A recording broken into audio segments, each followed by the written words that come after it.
अस्सलाम वालेकुम नाज़रीन and welcome to the show है कोई जवाब। मैं हूं आपके साथ नादिया मिर्ज़ा। नाज़रीन, इससे पहले कि हम अपने प्रोग्राम का आगाज़ करें, प्रोग्राम की जानिब से है कोई जवाब की पूरी टीम की जानिब से और CNBC की जानिब से आप सबको बहुत बहुत ईद की मुबारक।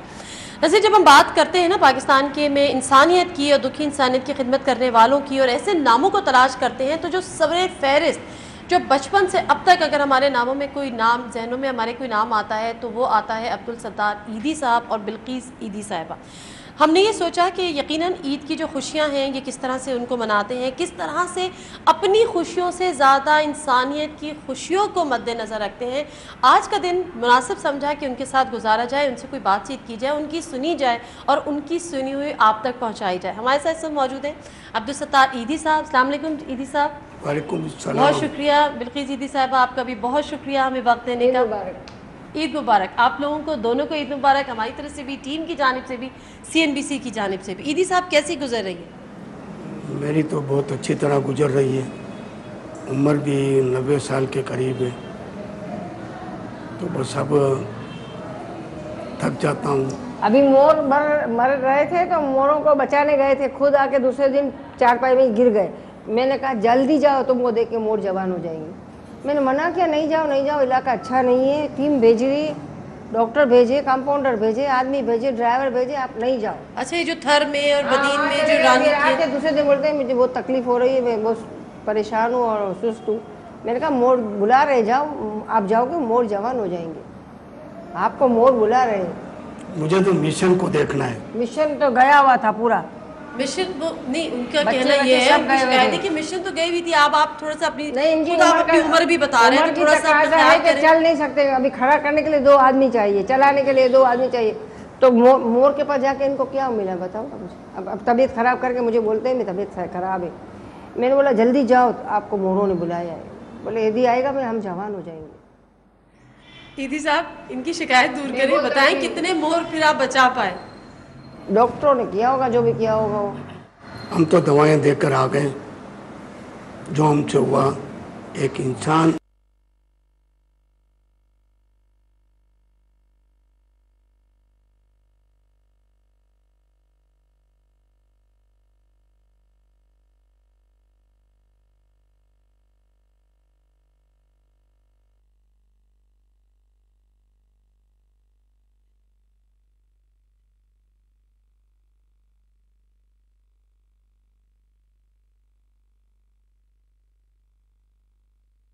हिम्मत नहीं है कि मैं भागूं।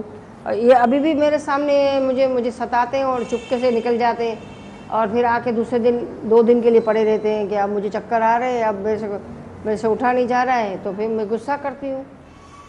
ईदी साहब ये जो शिकायतें हैं, बड़ी मासूमाना शिकायतें हैं बिल्किस ईदी साहिबा की।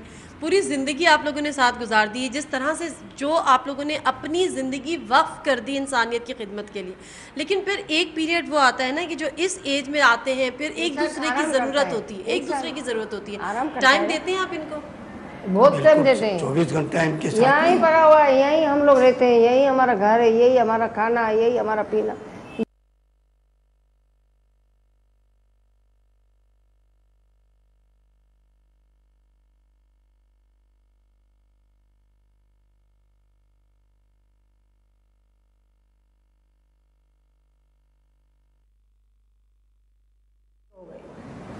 बलूचिस्तान में चलिए फिर ऐसा करें कि अब आप कॉम्प्रोमाइज़ कर लें, क्योंकि अब उम्र के हिस्से से में आ गए कि अब इनसे तब्दीली तो मुमकिन नहीं है। नहीं, कुबरा भी दादी बनने वाली है।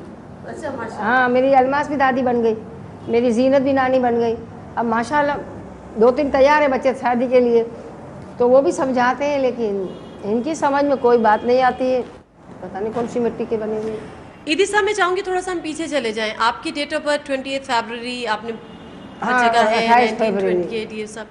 लेकिन उसके बाद मुझे बताएं ज़िंदगी किस तरह से गुजरी, क्या ज़िंदगी में चीज़ें याद आती हैं, किन चीज़ों को सोच के आज भी खुश हो जाते हैं या किन चीज़ों को सोच के आज भी खुशी के आंसू आंखों में आ जाते हैं? अल्लाह ने हमें इतनी खुशी दी है, हर एंगल से, हर तरीके से। अल्लाह ने बीवी भी अच्छे से अच्छी दी, लड़ाकू औलाद भी अच्छे से अच्छी दी, नवासे भी अच्छे से अच्छे दिए, दामाद भी अच्छे हैं। दामाद भी अच्छे हैं। अल्लाह का शुक्र है सारे संभालने वाले अब तो पैदा हो गए।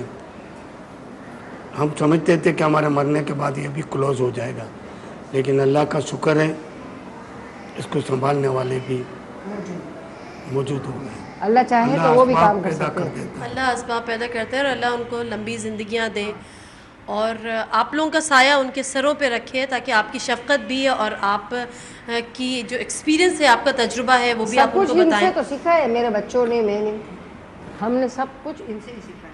ईदी साहब, क्या हमेशा से यही सोचा था जो आज हैं आप कि यही करना है, या ज़िंदगी ने किसी ऐसे मोड़ पे ला के खुद ही खड़ा कर दिया? जब भी इमरजेंसी होती है, मैं आपको सच बोलती हूँ, 20 साल का हो जाता है बेटा। जवान हो जाना चाहिए नहीं मतलब जब कोई जाने के लिए अल्लाह ना करे कोई इमरजेंसी की इत्तला आती है तो ये 20 साल के हो जाते हैं। 25 साल के हो जाते हैं। जाना होता है वहीं। तो आप ये क्यों समझते हैं कि हर जगह आप खुद ही जाएंगे तो काम होगा? आपकी टीम पे इनकी आपको रूह भरोसा- बेचैन है, इनकी रूह है ना, रूह वो बेचैन है। किसी की रूह होती है ना शांत होती है, इसकी रूह अभी तक बेचैन है। और इनकी एक ये भी ख्वाहिश है कि मैं जब भी मरूं, मैं काम करते हुए मरूं, मेरे मिशन में, मेरे काम में मैं मरूं। ऐसा बोल, अल्लाह इनको किसका मोहताज नहीं करे। मैं इनके लिए दुआ करती हूँ, अल्लाह पाक हमको किसी का मोहताज नहीं करे और हम चलते फिरते अल्लाह मियाँ के पास चले जाए। आप लोगों की जो खिदमात हैं, जो आप लोगों की इंसानियत के लिए खिदमात हैं, वो तो हम अल्फाज में बयान ही नहीं कर सकते। मतलब आज बच्चा बच्चा मुल्क का जानता है, किसी तकलीफ़ में अगर किसी के लिए किसी का नाम आता है तो वो ईदी साहब का नाम आता है, बिल्किस ईदी साहिबा का नाम आता है। ये आप लोग किसी तारुफ के मोहताज नहीं है। मैं ये चाह रही हूँ कि मुझे ये पता चला था ईदी साहब ने एक इलेक्शन भी लड़ा था, लोगों ने उनको वोट नहीं दिया। अरे पैसे नहीं खर्चे करता था, किसी को चाय नहीं पिलावे, वोट कौन देगा? मैंने बोला आप क्यों खड़े हुए हो, जब आप किसी को चाय नहीं पिलाते हो, लोगों तो मुर्गियाँ खिलाते हैं, तो बोलता है मैं तो लोगों को टटोल रहा हूँ, मुझे रात को 2 बजे उठाते हैं, यदि साहब मेरा ये काम कर दो, कफन दे दो, गाड़ी दे दो, आप जन्नती आदमी हो। तो मैं देखता हूँ मुझे वोट कौन देता है। ईदी साहब आपने लोगों को टटोलने की कोशिश की। हाँ, इन्होंने, इनको इलेक्शन थोड़ी लड़ना क्या था। मिला आपको? क्या बोला अगर मैं जीत भी जाता तो जिंदगी मैं का रिजाइन हिस्सा देता था। जिंदगी नहीं, का सुन- एक हिस्सा है। ये बहुत शुगली आदमी है। बोलता था कि मैं अगर जीत भी जाता तो रिजाइन दे देता। अच्छा, पहले उन्होंने बड़े इलेक्शन उन्होंने छोटे सिर्फ एक चेक करना था कि जो लोग मुझसे अपनी खिदमत इतनी करवाते हैं या मुझे अपनी तकलीफ में याद रखते हैं, वो मेरे मुझसे कितना मुखलिस है। हाँ,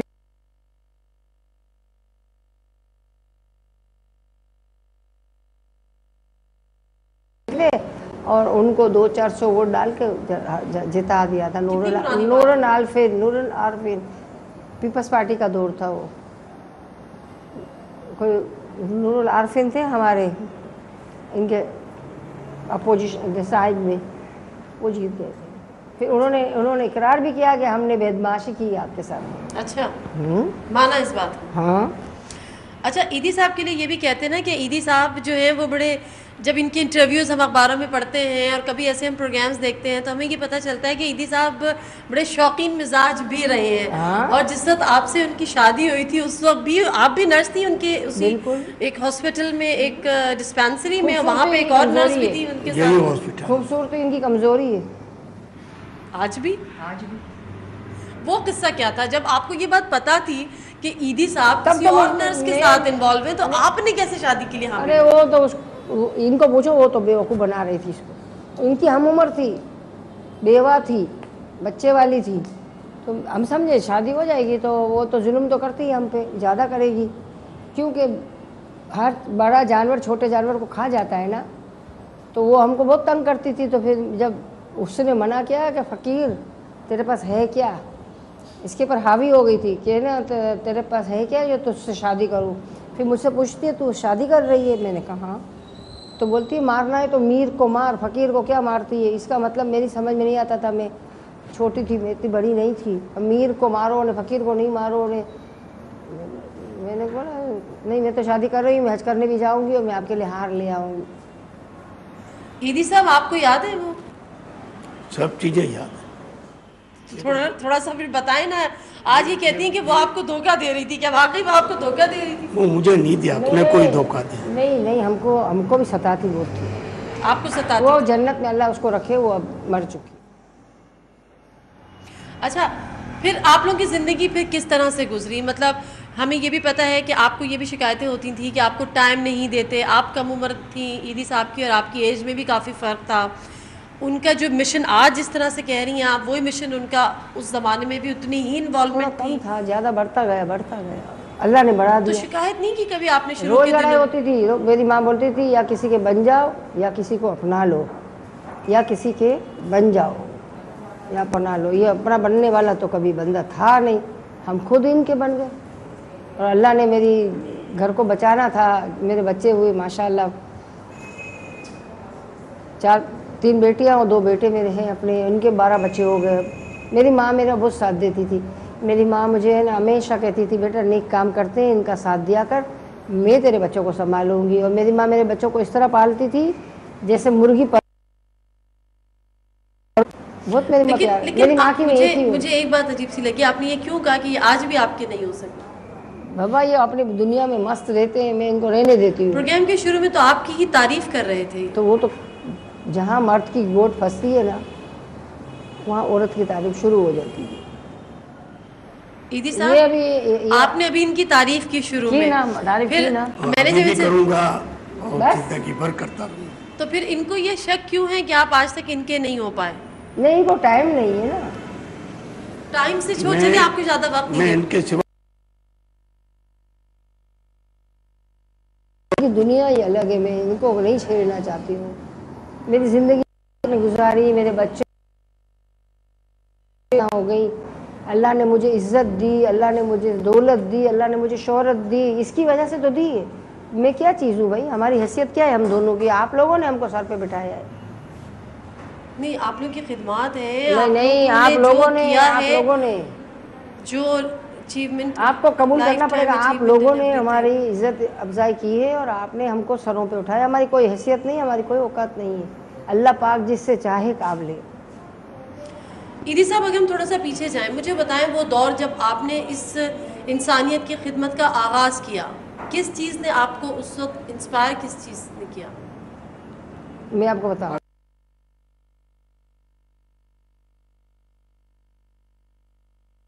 इंडिया में इंडिया छठे दिन लेकिन आ गया। पाकिस्तान बना तो मैं पाकिस्तान में छठे दिन आ गया। कराची छोटा शहर था, बस ये कायदे आजम के मजार तला था और दूसरा कोई मामला ही नहीं था। गरीबी बहुत थी, डिस्पेंसरियाँ नहीं थी, स्कूल फुटपाथ पे इतने लोग सोए पड़े रहते थे, बीमार लावारस, इनको कोई लेने वाला नहीं, पूछने वाला नहीं। मैंने सोचा मुझे यही काम करना। नहीं, मेमन जमात में काम किया। हम मेमन है, मेमन जमात वालों ने इसको मार के निकाला। फिर बोला बिरादरियों का मामला, बोला लेकिन बरादरी की लेवल पे काम करो। उसने कहा नहीं, सबका काम करो। बरादरी वालों ने, मेमन बरादरी वालों ने इस बंदे को मार के निकाला। तो इनके दोस्त थे हाजी गनी उस्मान एदी साहब, उन्होंने कहा सत्तार मैं तेरे को अपनी आधी कैपिटल देता हूँ, तू यहाँ जगह ले। फिर उन्होंने, अल्लाह उसको जन्नत में रखे, सवाब जारिया उसको भी जाता होगा, तो उसने स्टार्ट करा दिया। फिर इन्होंने ना गाड़ी एक ख़रीदी 2000 रुपये की, गाड़ी चलाना सीखी। फिर गाड़ी चलाते गए और एक डिस्पेंसरी थी, एक है ना तो 4 बिस्तर का अस्पताल था और एक टूटी हुई गाड़ी थी। आज अल्लाह के हुक्म से हम सबसे ऊपर टॉप पे 350 तो हमारे सेंटर है। कराची से खैबर करो, नगर पार्क ना, सियाचिन से लेकर नगर पार तक, अभी तो अफगानिस्तान में भी खोले। और लाहौर से लेकर चमन तक, काबुल तक। ईदी साहब, कैसा लगता है कि जहां आपकी इतनी तारीफ़ें होती हैं और ये तमाम जो आपके बैकग्राउंड में भी जो आपने अपने तमाम सर्टिफिकेट्स, अवार्ड्स इनको यहाँ पर पेस्ट किया हुआ है, और फिर भी आज भी कुछ लोग हैं जो आपके ख़िलाफ़ बातें करते हैं, तो मज़ा आता है। प्रोपेगेंडा करते हैं, आप उसको सीरियसली लेते हैं या आप कहते हैं कि जी होने नहीं, दो? ये कहते हैं अपोजिशन का होना ज़रूरी है, कोई टांग खींचने वाला जरूरी है। बहुत से लोग तो अल्लाह के खिलाफ भी करने दो, जो अपना करते हैं, पीछे मत देखो, इनकी मुझे 3 बातें आगे पसंद करते है। जाओ, आगे काम करे जाओ। बोले पीछे मुड़ के नहीं देखो। मेरे को इनकी 3 बातें पसंद है आज दिन तक, जिस दिन से मैंने इससे शादी की है। माफ़ करो, दरगुजर करो, अल्लाह पे यकीन रखो। इन 3 बातों ने मुझे इसके साथ जोड़ा हुआ है। माफ़ कर दो, दरगुजर करो और अल्लाह पे यकीन रखो। मैं कहूँ ना, वो आपको बुरा बोलता है, उसको आप लड़ाई करो, उसका मुंह तोड़ दो, इसको ये कर दो, बोलते हैं तेरे को अल्लाह पे यकीन नहीं है, अल्लाह खुद बदला ले लेगा। क्योंकि मुझे याद है एक इंटरव्यू मैंने आपका पढ़ा था और उस इंटरव्यू में आपने जिक्र ये किया था कि जब उस पर कुछ मौलवियों के फतवे भी सामने आ गए थे, आपने कहा था कि जी जो कुर्बानी है, अगर अब आप बकरे मतलब किसी जानवर की कुर्बानी ना करें, आप उसकी इमदाद कर दें, किसी को पैसे दे दें, ये वो, तो उस पर भी बड़े फतवे आ गए थे कि जी ये तो एक फ़र्ज़ है, इस पर आप किस तरह से ये कह रहे हैं। तो उन चीज़ों का सामना करना पड़ता है आज भी आपको? नहीं, अब मुझे कोई नहीं करना। एक तबका पाकिस्तान में ऐसा लोग हैं कि जो मेरे सिवा किसी के ऊपर यकीन ही नहीं बहुत सी ऐसे लोग हैं जो नेगेटिव सोच रखते हैं, हम उनकी सोच कैसे बदलेंगे? नेगेटिव सोच जिसकी है उसको करने दो। मुझे कभी भी कोई मैं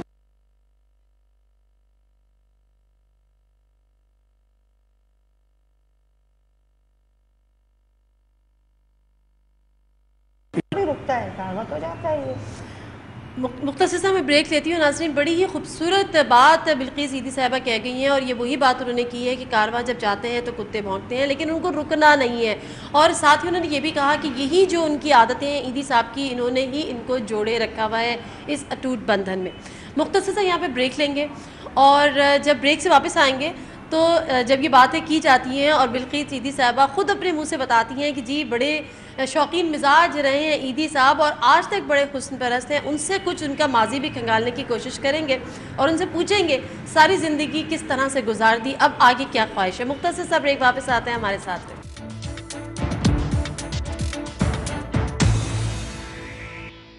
जी नाज़रीन, welcome back to the show है कोई जवाब। और ईद का खुसूसी प्रोग्राम है, ईद की खुसूसी ट्रांसमिशन है CNBC की जानिब से। तमाम देखने वालों को दिली ईद मुबारक। और हम इस वक्त मौजूद हैं अब्दुल सत्तार ईदी साहब के साथ, बिल्किस ईदी साहिबा के साथ।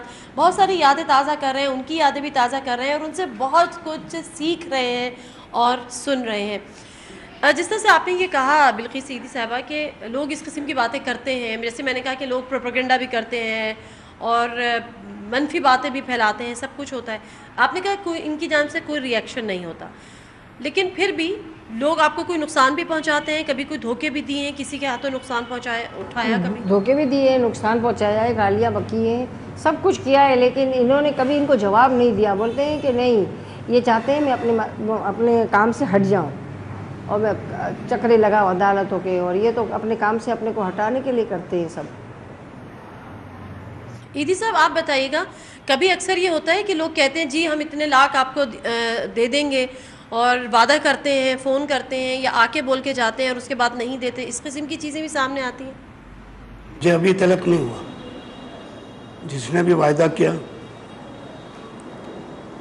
मैं जब से यहाँ बैठा हूँ तब से मुझे लोग देते हैं, आज दिन तलक देते ही रहे हैं। हर साल वही आकर रकम दे जाते हैं, बिल्कुल देकर चले जाते हैं। हमारे मेमन जमात वाले भी दे जाते हैं, बोलते हैं हमारा नाम नहीं अच्छे से अच्छे इंसानियत के नाते इसमें ज़्यादा पंजाबी बहुत मुझे देते हैं। पंजाब पहले नंबर। पंजाब बड़ा भी है, सूबा भी है, और पंजाबी बहुत देते हैं। दुनिया भर में कहीं भी हैं पंजाबी, वो हमें देंगे। बहुत बड़ी बात है, बड़ी बात है और काबिल सताइश बात भी है कि जो करता है उसको एडमायर भी करना चाहिए। ईदी साहब, मुझे बताएं कि कितनी मुश्किलें कितनी आपको बर्दाश्त करनी पड़ी इस ज़िंदगी में? या आपको लगा कि बड़ा आसान सा रास्ता है या काटो बड़ा ये रास्ता? कभी मुश्किल को मुश्किल समझता ही नहीं है। ये आसान से आसान रास्ता है। नहीं समझते मुश्किल को मुश्किल। हमको नींदें उड़ जाएंगी लेकिन इनको पता भी नहीं होगा। किससे रुजू करते हैं? कभी मुश्किल पड़ी कोई ऐसी, कोई ऐसा वक्त? मुझे कभी कोई वाकया ज़िंदगी का ऐसा है मुश्किल जिसको इतनी पड़ी कि सब आसान हो गए। अच्छा, हाँ, इसका मतलब ये समझो, मुश्किलें हमने खूब ठोकरें खाई हैं, हमने खूब गालियाँ सुनी हैं, हमने खूब बदगोइयाँ सुनी हैं, हमने हमारे बच्चों के ऊपर भी गालियाँ सुनी है, लेकिन है ना, कहते हैं एदी के बच्चे ही नहीं हैं, हराम के लेके पाले। अरे मेरे बच्चे नहीं हैं, तुमको पता होगा। बस अब मैं यही जवाब देती हूँ, एदी के बच्चे नहीं हैं, एदी ने बच्चे लेके पाले। तो मैं माँ हूँ ना, तो मैं बुरा नहीं मानती। मैं बोली हाँ, आपको ज़्यादा पता होगा। आपको क्या, यहाँ तक कहते हैं लोग। इतनी बुरी बुरी गालियाँ बकते हैं और बुरी बुरी बातें, शादी हुई तब भी करते थे। तो ये ना, अल्लाह मियाँ जिसको चाहे उसको इज्जत दे, अल्लाह जिसको चाहे उसे जिल्लत दे। यहाँ तक तो बोल देंगे यदि के बच्चे ही नहीं है, हराम के। ये पाले हुए लिए हैं, लेकिन ठीक है, बोलने दो बोलने वाले। यही अस्पताल में मेरे बच्चे पैदा हुए हैं। यहाँ ये सारी नर्सें मौजूद भी है, अभी भी जिंदा हैं जिन्होंने मेरे बच्चे पैदा किए। अभी एक बच्चा आया, अभी झूले में आया है, को गले लची हुई है। अच्छा, वो जो अभी एक छोटा सा बच्चा, वो कोई झूले में डाल के क्या है? मंगवाएंगे उस बच्चे को, अगर बुलवाएं किसी से? लोग लेने आ जाएंगे, 50 एप्लीकेशन क्या बच्चा लिया है, बच्चा ले आओ, जो अभी बच्चा आया है नहीं, ले आओ। ईदी साहब, कोई चले, आप नहीं बताना चाह रहे या आप में सब्र बहुत है या आपने मुश्किलों का मुकाबला बड़ी हिम्मत से किया है? 106 बुखार होगा ना, 5 रोज़ा नहीं तोड़ेंगे। और कहीं गए होंगे ना इमरजेंसी में तो भी रोज़ा नहीं तोड़ेंगे। और है ना, इनका इतना रोज़ा पक्का, इतने नमाज पक्की। मैं देखो रोज़े की भी कच्ची हूँ, नमाज की भी कच्ची हूँ, ये पूरे पक्के हैं। तो नमाज पढ़ के ये दुआ मांगते यूँ, फिर यूँ कर लेते हैं। तो मैं बोली आपने तो दुआ नहीं मांगी। तो मैं तो इतनी देर तक अल्लाह से बातें करती हूँ, ये भी करना है वो भी करना है। तो बोलते हैं, मैंने कहा अल्लाह मेरे नेक काम में मेरी मदद कर, ये मेरी दुआ है। क्या कहते हैं? जब भी तो मिसाल है, अपनी मिसाल आप है। दे, मुझे नहीं देना, बिल्किस को देना। जो आपकी मर्जी है। नहीं, ये बिल्किस को दे। अब तो बिल्किस का हो गया नहीं, लड़का है लड़की है, छोकरी। ये अभी इस झूले में कोई डाल के क्या है किसी, और पता नहीं किसका बच्चा है, और अब आप लोग की इस तरह से पलेगा। को पूछे किसका है, अल्लाह ने हमको दिया है, हमारा है। इतनी प्यारी ये माशाल्लाह बच्ची, क्या कहती हैं आप, कितनी बड़ी होगी, कितने दिन की होगी ये बच्ची? 1-2 दिन की। 1-2 दिन की? क्या इतना आसान है माँ का अपनी औलाद को इस तरह जुदा कर देना अपने से? माँ को पता होगा। कभी ऐसा हुआ है कि, मतलब कभी ऐसा हुआ है कि ऐसी माएँ जो झूलों में डाल जाती हैं कभी आई हो दोबारा कि हमने एक बच्चा झूले में डाला था, हमारा था, ऐसा हुआ है? ये कभी कभी होता नहीं, और हम एक्सेप्ट भी नहीं करते। क्या है? ये नहीं यार, जब भी कभी कोई लड़कियां आ जाती है जज्बात में, तो हम कहते हैं कि प्रूफ लाओ, निकाहनामा लाओ, शनाख्ती कार्ड लाओ, रंगीन तस्वीरें लाओ, ये लाओ वो लाओ, अपना अस्पताल का लेटर ले आओ, सब कुछ ले आओ। तो फिर वो आती ही नहीं। और कितनी, जी ईदी साहब, कितने आते हैं, मतलब एक महीने में अगर मैं कहूँ या एक हफ्ते में कहूँ तो कितने दफ़ा? 15-20 बच्चे आते हैं जिसमें प्री मेच्योर ज़्यादा होते हैं, अधूरे 6 महीने के 7 महीने के निकाल दिए जाते हैं, माजूर के। और ये तो तंदुरुस्त पूरे दिन, और जिंदा होते हैं। वो जिंदा होते हैं, सांस लेके मर जाते। कभी है ना, थैलियों में बंद होते हैं, तो फिर ऐसे बच्चे भी मर जाते हैं। लेकिन ये तो अच्छी बच्ची, साफ, मतलब एक्टिव भी लग रही है और अच्छी सेहतमंद बच्ची। हेल्दी है, ऐसी हेल्दी बच्चे नहीं आते।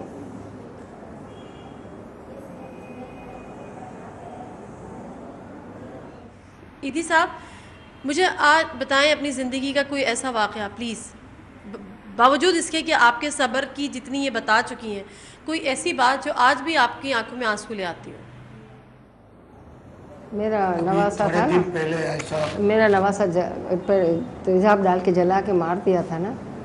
मेरे बच्चे को 4-5 साल का बिलाल था ना, मेरी कुबरा का, तो यतीम खाने की लड़कियों ने तेजाब डाल के जला दिया था, और मर गया था। 5 साल का हमारा बेटा, मेरा नवासा बिलाल। क्यों? वो लड़कियों को डांटती होगी ना, सफाई करो सफाई करो। जब कुबरा की डाइवोर्स हो गई ना, तो कुबरा ने कहा मुझे शादी नहीं करनी। 2 बेटे थे, तो एक बेटा अमेरिका में चला गया फिर इसके बाप के पास, एक हमारे पास था। तो वो बिलाल इतना बड़ा, मतलब हाइट लंबी थी, इसका बाप बहुत लंबा था। तो उसके ऊपर तेज़ाब में पानी डाल के डाला ना, तो फिर ईद की सुबह में, रमज़ान की ईद की सुबह में डाला था, बकरा ईद में मर गया वो। और हम जतो अस्पताल में दाखिल थे हम, तभी इनको मैंने रोते हुए देखा है। बाकी इनका रोना मुश्किल है। अभी भी बिलाल की फ़ोटो अपने सामने रखते हैं। बिलाल जब ये नमाज में जाते थे ना, तो बिलाल यहाँ चढ़ जाता था ना, तो सजदे से उठते नहीं थे। बहुत चाहते थे बिलाल को। अभी मेरे दूसरे बच्चे के बच्चे पैदा हुए, नाना अबू पैसे दो, पैसे दे के भगा दिया। तो मैं बोली आप क्यों प्यार नहीं करते हो, आप थोड़ा प्यार कर लिया करो ना। तो बोलते नहीं, बिलाल को प्यार करता था तो अल्लाह ने ले लिया, अब मुझे मत कहना कि मैं अपने बच्चों को प्यार करूँ। जवाब मिल गया। ईदी साहब, यही एक वाहिद वाक़या है जो आज भी आपको रुला देता है? नहीं, बिलाल इनको बहुत पसंद था, मुझे बहुत पसंद था, बिलाल से बहुत प्यार करते थे। बिलाल और था मुझसे भी भी बहुत वो प्यार बहुत प्यार करता था। बस अल्लाह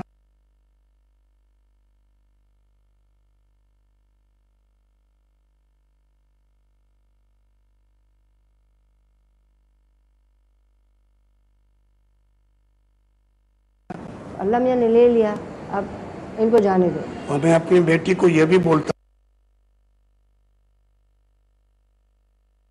कि जले हुए दिल से आती हैं। 6 बच्चे की माँ ने होते जलाया हैं। था, जिसके 6 बच्चे थे ना, उसने जलाया, हाँ, उसने मारा था फिर जला उसके के। साथ क्या मैंने हुआ? माफ करा। माफ़ कर दिया। 4 लड़कियां थी, सबको माफ़ कर दिया। एक औरत थी, 3 लड़कियां थी। मैंने कहा इनको जेल में डाल दो। इन्होंने, बिलाल जब होश में आया ना, तो पहले तो बिलाल की सारी खाल उधर ही उतर गई थी। तो बिलाल जब शाम को या 2 दिन के बाद होश में आया, जतोई अस्पताल में दाखिला मिला, सिविल में एमरजेंसी नहीं मिली, जीना में भी नहीं मिली, और वो तड़पता था, जलन मच रही है, जलन मच रही है, जलन मच रही है। और इतना प्यारा, इतना खूबसूरत बच्चा अभी तक मैंने नहीं देखा। तो फिर हमको जतोई अस्पताल में कहा कि डॉक्टर ने कहा कि तुमको पता है यहाँ पे कोई चीज़ नहीं मिलेगी, तुम इसको प्राइवेट में ले जाओ, और ये बचेगा नहीं, ये 90% जला है, और है ना 35% अंदर डीप जला है वो, तो ये नहीं बचेगा, तो तुम इसको दूसरे अस्पताल में ले जाओ। तो फिर हम इसको जतोई अस्पताल में ले गए। तो उन्होंने कहा डॉक्टर 3 दिन के बाद मिलेंगे और 20,000 रुपया लेके आओ, हम दाखिल कर लेते हैं। वो डॉक्टर ने पर्चा लिख दिया था। फिर हम 20,000 रुपये लेने घर पे आए। फिर हमने घर से 20,000 रुपये लिए और बिलाल को ले गए, तो ICU में उसको रखा। फिर वो जलन मच रही है, जलन मच रही है नहीं बोलता था। 2 महीना अस्पताल में रहा। बकरा ईद आने वाली थी, तो अल्लाह को प्यारा हो गया। और जिन्होंने उस बच्चे को इस तरह से जलाया था, उनको ईदी साहब ने माफ़ कर दिया? सबको 4 लड़कियां थी, तो उन्हें माफ़ कर दिया। तो वो जो जलाने वाली थी ना, वो 6 बच्चे की माँ। ईदी साहब, कभी दिल में ये ख्याल नहीं आया कि इसको कम से कम पुलिस को ही पकड़वाऊं? नहीं, बोलते हैं वो खराब, उधर से खराब औरतें बन के निकलेंगी और कितने घर उजाड़ेंगी। बोले नहीं, माफ़ कर दो, अल्लाह बदला लेगा। आपने अपने तमाम मामलात अल्लाह के सुपुर्द कर दिए? हमेशा, कभी भी मेरे यहाँ बंदा कोई चोरी भी कर लेता है तो मैं कहता हूँ माफ़ कर। बहुत दफ़ा माफ़ करते हैं, फिर निकालते हैं। माफ़ कर दो, हटा दो, बदला लेकिन मत। उसको कभी पुलिस में नहीं देते, उसकी कई बहुत शिकायत नहीं? बहुत मजबूरी हो तब, हद से ज़्यादा मजबूरी हो तब। अभी एक आदमी है ना, सब्जी मंडी का ड्राइवर, हब चौकी पे निकला। हब चौकी वालों ने उसको देख लिया। उसने कहा यार, ये तो सब्जी मंडी की गाड़ी है, हब चौकी पे क्या करने जाती है, वायरलेस तो हमको आएगा इसे कुछ होगा तो। फिर उन्होंने सियासतदानी की, उन्होंने इसका पीछा किया। फिर 3-4 करोड़ वापस हुआ ना, तो इसका पीछा किया ना, तो फिर टावर पे इसको रोका, तो इसके पास 4-5 करोड़ की हीरोइन थी। इनके ड्राइवर के पास? हमारे ड्राइवर के पास। तो फिर उसको पकड़ लिया। फिर है ना, फैसल को 2 बजे उठाया। बोला फैसल है ना, कुछ 8 डब्बे निकले ड्राइवर के पास से, तो आप आके देखो। तो फैसल ने बोला ये तो बारूद का लगता है, बम बनाने वाला। मगर इन्होंने ट्रेस किया ना थाने वालों ने, तो इन्होंने कहा ये तो अच्छे से अच्छी हीरोइन है और इसकी कीमत 4-5 करोड़ रुपए है, कि ज़्यादा है। फैसल ने तमाम मीडिया को खबर दे दी। अब उसका क्या बना, वो छूट गया, क्या हुआ पता नहीं। खैर, ये तो वही वो अभी चीज़ें जेल में, वो जेल में है। ये चीज़ें तो जाहिर सी है, आप लोग जो खिदमात आप लोग अंजाम दे रहे हैं और जिस काम में आप लोग हैं, जिस तरह से इंसानियत की खिदमत कर रहे हैं, इस किस्म के वाक़यात भी सामने आते हैं।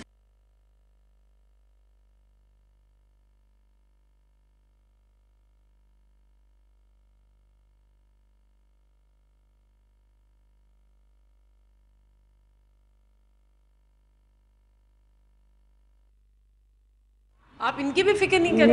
मैं इनको कहती हूँ, आपको किसने मशवरा दिया था शादी का? आप मुझे एक बात बता दो। जवाब नदार। लेकिन शादी में आपने भी तो हाँ की थी ना? तो जब रिश्ता आया तो मैंने हाँ की ना, ऐसा तो मैं भाग के तो इसके पीछे नहीं आ गई ना। ताली एक हाथ से नहीं बजती, 2 हाथ से बजती। जवाब मिल गया उनको? ताली बज गई, ताली बज गई, अभी तक बज रही है, खामोशी नहीं हुई है। ईदी साहब, वो कब वक्त आएगा जब आप इनकी शिकायतें दूर करें? नहीं, मैं करती भी नहीं हूँ। शिकायतें ही कोई नहीं है, आप उनको टाइम नहीं देते। ये फितरत का रिजल्ट है। देखो ना, अभी मुझे किसी टीवी पे बुलाया था कि ना बेजोड़ शादियों का अंजाम क्या होता है। मैंने बोला शादियाँ सब जोड़ वाली होती हैं, 6 महीने में अपनी औकात याद आ जाती है और सिर्फ कंप्रोमाइज़ होता है, चाहे जोड़ हो चाहे बेजोड़ हो। शादी कभी भी है ना मुकम्मल, आप नहीं समझना कि हम लोग बहुत हमारी अच्छी लाइफ गुजर गई। मैंने बोला 6 महीने में अपनी औकात याद आ जाती है। जो लड़कियां शरीफ माँ बाप की होती हैं, नेक होती हैं, अच्छे लोग अच्छे घर की होती हैं, वो हमेशा कंप्रोमाइज़ करके रहती है। इनको पता है दूसरे भाई बहन भी हैं। तो क्या आपने कॉम्प्रोमाइज़ किया? कंप्रोमाइज़ ही है, एक किस्म का कंप्रोमाइज़ ही है शादी, एक किस्म का। आपको इनसे सिर्फ शिकायत ये है कि आपको उन्होंने वक्त नहीं दिया? नहीं, इनसे मुझे कोई शिकायत नहीं है, मुझे कोई शिकायत नहीं है। फिर कॉम्प्रोमाइज़ किस लिहाज से? तो बस शादी शादी है, गिराना दे, शादी शादी है, शादी शादी है बस। इनको आपसे शिकायत क्या है? कोई शिकायत नहीं। कायदे आजम की बीवी भाग गई, हाय चली सियासत गई के दरमियान में। चली गई, बोलो। गांधी की बीवी भाग गई। नहीं, शॉन पेन आए थे अमेरिका से, उन्होंने हमारा इंटरव्यू लिया। सब बोले एडी के साथ मिलने का बोलते हैं सब। शॉन पेन ने कहा कि कायदे आजम की बीवी चली गई थी, गांधी की बीवी चली गई थी, तेरी बीवी तेरे पास है इसलिए तू कामयाब है। अपनी कामयाबियों में इनका हिस्सा कितना, आप इनको कितना हिस्सा देते हैं ईदी साहब आप अपनी कामयाबियों में? बस इनसे प्यार करो, ये कामयाबी है। ना ये कितनो हिस्सो नहीं होता। आपकी जो कामयाबियां हैं उनमें इनका कितना हिस्सा है? बल्कि मेरे से ज्यादा हिस्सा इनका है। मानते हैं आप ये बात? अभी वो आपसे पहले क्या एक शेर कह रही थी, वो जरा दोबारा से बात चल निकली है, अब देखे कहाँ। नहीं, वो आपकी बारिशें इनके। हाँ, मेरे नसीबों की बारिश है, सत्ता रेजी की छत पे बरस गई। आप इससे इत्तेफाक करते हैं? ईदी साहब इस बात से इत्तेफाक करते हैं आप? समझे ही नहीं होंगे, समझिया मतलब समझिया करो क्या? नहीं समझे। अल्लाह ने मेरे नसीब से आपको बोध दिया, इसका मतलब ये है। और अल्लाह देता भी औरत के नसीब से। आप समझे, शेर और शायरी मुझे आती है, इनको थोड़ी आती है। औरत अच्छी हो गई, ये तो गाने सुनते पुराने। बरकत होगी। नेक बीवी भी अल्लाह पाक की एक इनाम है। अच्छा ईदी साहब, आप इतने सालों से इंसानियत की खिदमत कर रहे हैं, कितना फ़र्क आप देखते हैं? पहले लोगों में ये जज्बा ज़्यादा होता था इंसानियत की खिदमत का, वो जज्बा क्या आहिस्ता आहिस्ता ख़त्म होता जा रहा है, या हमें मज़ीद ऐसे इंसानियत की खिदमत करने वालों की ज़रूरत अब ज़्यादा पड़ रही है, लोग इस फील्ड में नहीं आ रहे हैं? क्या देखा आपने? अच्छा, इंसानियत के जो काम है नहीं, आज के दौर में मजीद ज़रूरत है, लेकिन आज कोई करने वाला नहीं मिलता। दुनिया इतनी मफाद तरफ चले गई है, टैक्स चोरी, ज़कात चोरी, फजूल खर्ची, और फजूल खर्ची में सब चीज़ें आ गई। इसकी वजह से हम सारे तबाह हैं। मैंने ज़िंदगी में कभी चाय नहीं पिया, सिगरेट नहीं, पान नहीं, फिल्म नहीं, कोई पढ़ नहीं। फिल्म मैंने आपको दिखाई थी, झरका। आधी और देखी झरका थी। फिल्म मुझे झरका। बहुत पसंद थी। फलस्तीन गए थे ना हम, बैरूत। तो क्या देख रहे हैं आप माशरे में तकलीफ़ें, नाइंसाफ़ियाँ? जी, हमने बाई रोड हज किया, वो सबसे बड़ी ज़िंदगी की बड़ी खुशी थी मेरी। हमने यहाँ से नीचे से बाई रोड हज करने के लिए गए थे। मैं नर्स बनी थी, ये ड्राइवर बने थे, और उनको काफ़िले को एक एम्बुलेंस की ज़रूरत थी। 72 में गए थे, और 1100 रुपये फ़ी बंदा टिकट थी आने जाने की, यानी 550 में आना, 550 में जाना। और हम 22 दिन में पहुँचे थे, 13-14 हज़ार किलोमीटर। और इतना मज़ा आया था, इतनी जवानी थी, यंग थी।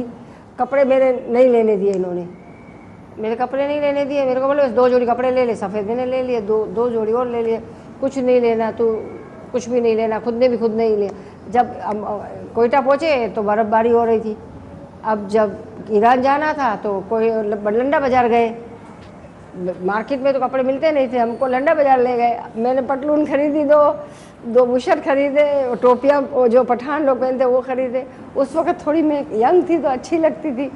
तो ये मुंह तो पूरा लाल लाल, और बर्फबारी में 7 दिन 8 दिन हमने गाड़ी चलाई जंजीरें उसमें पहिए में डाल के, लेकिन बहुत हमारा मज़ा आया।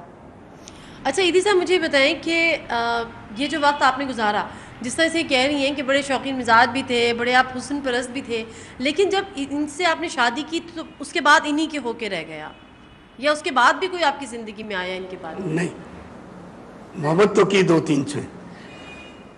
इनके बाद भी मतलब इनसे शादी के बाद भी आपने 16 साल तक रही थी। जी जी,